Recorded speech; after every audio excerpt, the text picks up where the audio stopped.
Pastaruoju metu Lietuvoje vis garsiau ir dažniau kalbama apie universitetų jungimąsi. Skaičiuojama, kiek ir kokių šalies universitetų turi likti švietimo sistemos rinkoje. Tačiau nutylima, kurie iš jų yra reikalingiausi šalies verslui, pažangai, ekonomikai.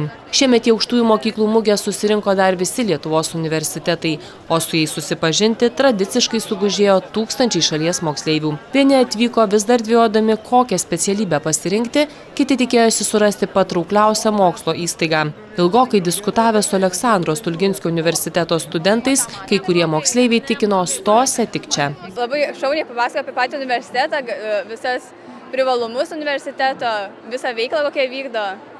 Labai patiko. Ar galvoji, kad čia stosi? Taip, tikrai taip. Studentė Domantė pripažino, kad jai apsispręsti padėjo būtent toks renginys. Susižavėjusi pasakojimais mergina įstojo ir tikina, nė akimirką nepasigailėjo savo pasirinkimo.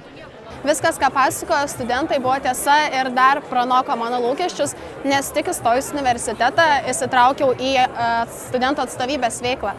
Ir iš tiesų pradėjau labai aktyviai visur dalyvauti. Žemės ūkio sektorius jau eilę metų transformuojasi ir apima vis platesnės veiklos sritis.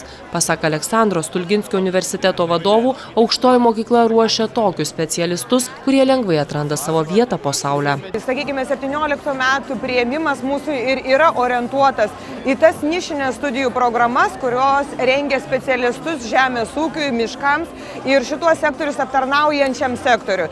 Tai yra tokios unikalios programos kaip agronomija, miškininkystė, žuvininkystė ir akvakultūros technologijos. Valia keisti, galia kurti. Tokiu šūkiu Aleksandro Stulginskio universitetas įsitvirtina šiandieninėje švietimo sistemoje, ruošiant ne tik kvalifikuotus specialistus, bet ir skatinant tausoti gamtos išteklius.